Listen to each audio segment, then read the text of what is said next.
नमस्ते बच्चों। आज हम जो कल आपने पढ़ा था राम भक्ति धारा, उसी को आगे बढ़ाते हुए हम आज राम भक्ति साहित्य की कुछ प्रवृत्तियों के बारे में पढ़ेंगे। राम भक्ति धारा या राम भक्ति शाखा नाम से ही स्पष्ट है कि राम की भक्ति का स्वरूप, राम का स्वरूप कैसा रहा। राम भक्त कवियों में राम विष्णु के अवतार हैं और परम ब्रह्म स्वरूप है। वे पाप विनाश और धर्म उद्धार के लिए युग युग में अवतार लेते हैं। कृष्ण कवियों ने कृष्ण को ब्रह्म का प्रतीक माना और गोपियों को जीवात्मा का प्रतीक माना। राम विष्णु का अवतार है और भक्त कवि मानव रूप में उनका साधक है। राम भक्ति धारा में राम शील, शक्ति और सौंदर्य का समन्वय है। सौंदर्य में वे त्रिभुवन को लज्जावान हारे हैं, शक्ति में वे दुष्टों का दलन करते हैं और भक्तों को संकट से मुक्त करते हैं। वे अपने शील गुण से लोक को आचार की शिक्षा देते हैं। अपनी करुणा से पतितों और अधर्मियों का वो उद्धार करते हैं। उनका लोक रक्षक रूप प्रदान है और वे मर्यादा पुरुषोत्तम है। ऐसा राम भक्ति में राम का स्वरूप है। दूसरी विशेषता है समन्वयात्मकता।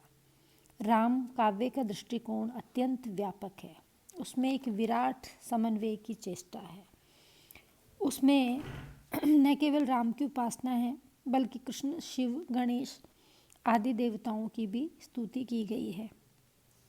तुलसी ने सेतुबंध के अवसर पर राम द्वारा शिव की पूजा करवाई है और साथ ही उन्होंने राम के मुख से कहलवाया भी है कि शिव द्रोही ममदास कहावा, सो नर मोई सपने नहीं पावा।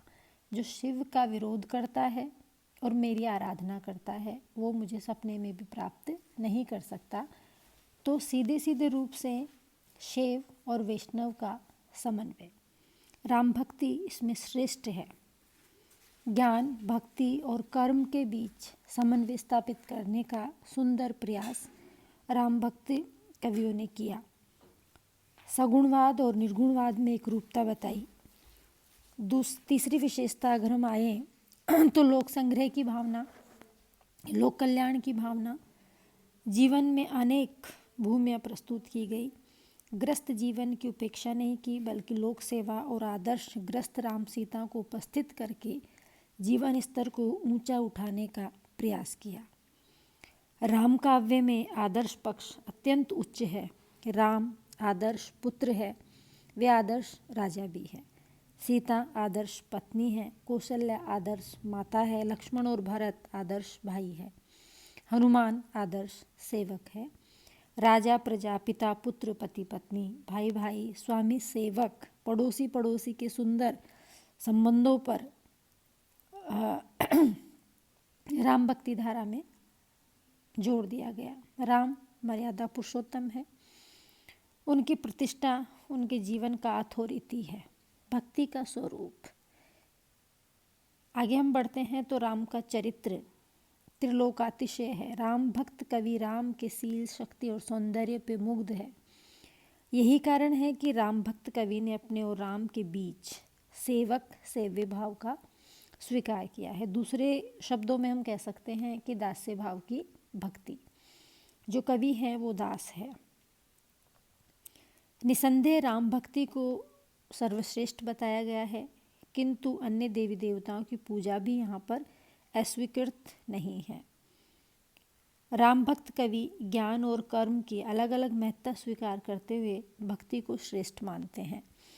ये राम भक्ति और सगुण धारा में ही नहीं, निर्गुण धारा में कबीर भी अंत में यही कहते हैं कि पोथी पढ़ पढ़ जुगमया, पंडित भयान कोई, ढाई आखर प्रेम का पढ़े सो पंडित होए। कि भक्ति और प्रेम से ही उस ईश्वर को प्राप्त किया जा सकता है। ज्ञान पर भक्ति भारी रही है।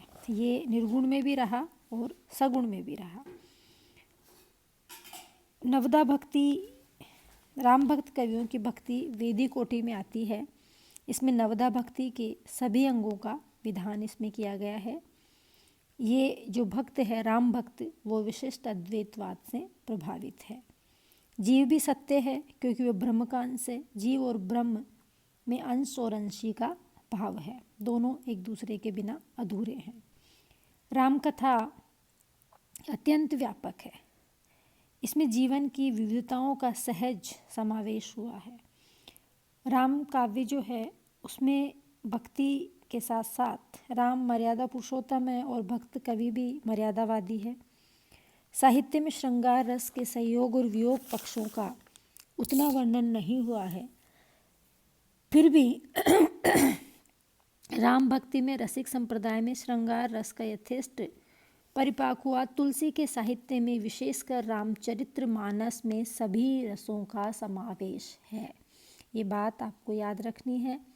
आपके सिलेबस में तुलसीदास हैं और रामचरित्र मानस के पद हैं, कवितावली के पद हैं, तो सारे रसों का उसमें परिपाक हुआ है। तो जो प्रबंध काव्य होता है उस प्रबंध काव्य की एक विशेषता ये भी होती है कि वो नायक के जीवन के प्रारंभ से लेकर अंत तक चले और उसमें सभी रसों का समावेश हो। तो तुलसी का जो रामचरितमानस है वो इस दृष्टि से महत्वपूर्ण स्थान रखता है, इसलिए रामचरितमानस को सभी रसों का समावेश है। युद्ध वर्णन में वीर और रौद्र रस है, नारद मोह में हास्य रस है, राम के विलाप में लक्ष्मण की मूर्छा में करुणा है, राम के ब्रह्मत्व में प्रतिपादन के प्रकरणों में अद्भुत और भक्ति रस है। राम साहित्य में सर्वत्र एक रस है, वह है राम रस, और उनके आस्वादन की योग्यता राम की लीला में रमण करने वालों के लिए हो सकती है। आगे हम चलते हैं पात्र और चरित्र चित्रण। राम काव्य के पात्र आचार और लोक मर्यादा की आदर्श व्याख्या प्रस्तुत करते हैं। उनका चरित्र महान एवं अनुकरणीय है। इनमें जीवन की सभी वृत्तियों का चित्रण किया गया है, अतः इनमें सर्वांगीणता है। रजोगुणी, तमोगुणी, सतोगुणी सभी पात्रों की अभिव्यक्ति रामचरितमानस में है। राम भक्ति में मधुर रस का समावेश। तुलसी के पूर्व और उनके समय में भी राम साहित्य में मधुर रस का समावेश हो चुका था, किंतु तुलसी के समय में वह अपने पूर्ण रूप से नहीं उभरा था। इसके दो कारण थे, एक तो मधुर रस की प्रकृतिगत सहज गोपनीयता और दूसरे प्रधानतः दास्य भाव के भक्त तुलसी का मर्यादावाद। तुलसी ने मर्यादा पुरुषोत्तम राम के जिस दुष्ट और दमनकारी रूप की कल्पना की थी वो कुछ समय के बाद धीमी पड़ गई। 16वीं शताब्दी के बाद के साहित्य में कृष्ण भक्त काव्य की प्रेम लीलाओं के समान राम साहित्य छबीले राम के रसिकतापूर्ण लीलाओं से भर गया। राम और जानकी के प्रणय, विलास, हास, वन और जल विहार, काम केलियों का निसंक भाव से चित्रण किया जाने लगा। तुलसी जितनी दृढ़ता के साथ मर्यादा का पालन करते रहे, उनके बाद के साहित्यकारों ने मर्यादा पर उतनी ध्यान नहीं दिया। सगुण परंपरा के कवि या तो स्वयं विद्वान थे अथवा विद्वानों की सत्संगी में बैठा करते थे। अलंकार शास्त्र के अवेल लाइन में दृष्टिगोचर नहीं होती है। तुलसी के रामचरितमानस में भी जो अलंकार और साहित्य, जो छंद, अलंकार, भाषा जो हमें दिखाई देती है वो सर्वोत्कृष्ट है। राम काव्य की भाषा प्रधानतः अवधी रही। तुलसी संस्कृत के प्रकांड पंडित थे, लेकिन उन्होंने रामचरितमानस अवधी में लिखा। वो इसलिए कि तुलसी ये चाहते थे कि जितना ज़्यादा हो लोक के पास उनकी बात पहुँचे। तुलसी की भाषा अलंकृत न होकर स्वाभाविक, सरस और भाव व्यंजक है। इस प्रकार हम देखते हैं कि भक्तिकालीन राम काव्य कृष्ण काव्य की दृष्टि से न्यून और थोड़ा है, लेकिन प्रेम काव्य से भी न्यून हो ये जरूरी नहीं है। जब तक इस धारा के रसिक संप्रदाय के कवियों का साहित्य प्रकाश में ना आ जाए तब तक हम ये बात नहीं कह सकते हैं। इसी को आगे बढ़ाते हुए आज हम बात करेंगे तुलसी की, जो आपके सिलेबस में भी है और आप आगे तुलसी को पढ़ेंगे भी।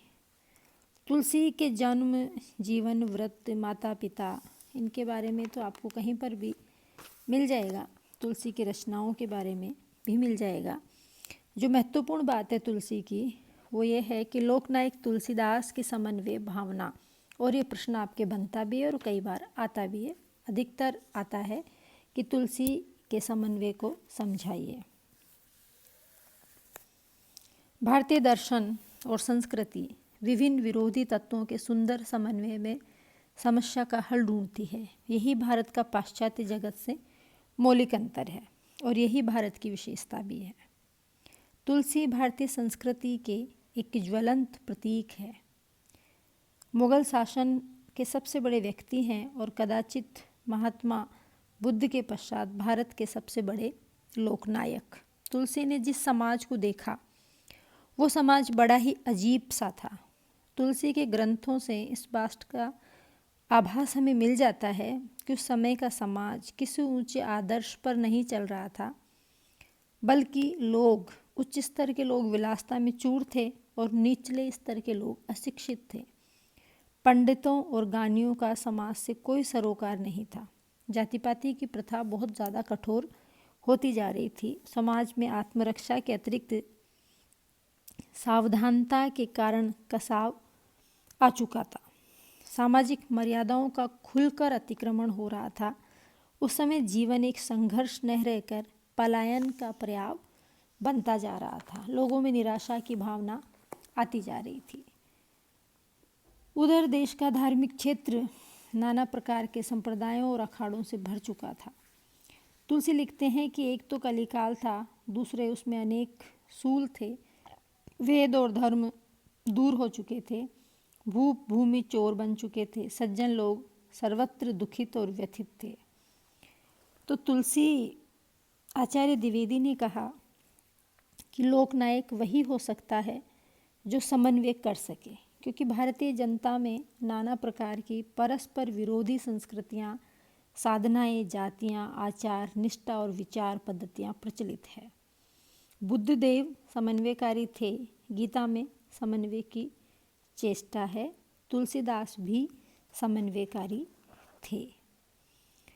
आगे द्विवेदी लिखते हैं कि उनका सारा काव्य समन्वय की विराट चेष्टा है। लोक और शास्त्र का समन्वय, ग्रस्त और वैराग्य का समन्वय, भक्ति और ज्ञान का समन्वय, भाषा और संस्कृति का समन्वय, निर्गुण और सगुण का समन्वय, पांडित्य और अपांडित्य का समन्वय। रामचरितमानस शुरू से आखिर तक समन्वय का काव्य है। इस तरह तुलसी की जो समन्वयवादी लोकनायक की जो भावना थी, समन्वय का मतलब है कि कुछ झुकना और कुछ दूसरों को झुकने के लिए बाध्य करना। तुलसीदास को ऐसा करना पड़ा है। ऐसा करने की जिस असामान्य क्षमता की ज़रूरत थी वो तुलसी में थी। इसलिए तुलसी ने जो मर्यादा पुरुषोत्तम राम है उसको अवतार बनाने में बहुत बड़ी भूमिका निभाई। तुलसीदास एक महान सृष्टा और जीवन दृष्टा कवि हैं। उन्होंने मध्ययुगीन भारत की संपूर्ण चेतना की काव्यमयी वाणी दी। तुलसी ने समय का जो समाज था वो आदर्शहीन, संस्कृति रहित, पथभ्रष्ट, मर्यादा पतित और हासोन्मुख था। तुलसी के लोक मंगल की भावना की दृष्टि से समाज में छोटी बड़ी श्रेणियों का विधान अनिवार्य था। साहित्यिक दृष्टि से अगर हम बात करें तो डॉक्टर हजारी प्रसाद द्विवेदी कहते हैं कि उन्होंने नाना पुराणों और निगमागम अध्ययन किया था और साथ ही लोकप्रिय साहित्य और साधना मार्ग की नाड़ी पहचानने का उन्हें अवसर मिला था। उस युग में प्रचलित सब प्रकार की काव्य पद्धतियों को उन्होंने अपनी शक्तिमयी भाषा की सवारी पर चढ़ाया था। उनकी काव्य पद्धति का अध्ययन करने से उनकी अद्भुत समन्वयात्मकता बुद्धि का परिचय मिलता है। उन सबको उन्होंने सफलतापूर्वक अपनाया था।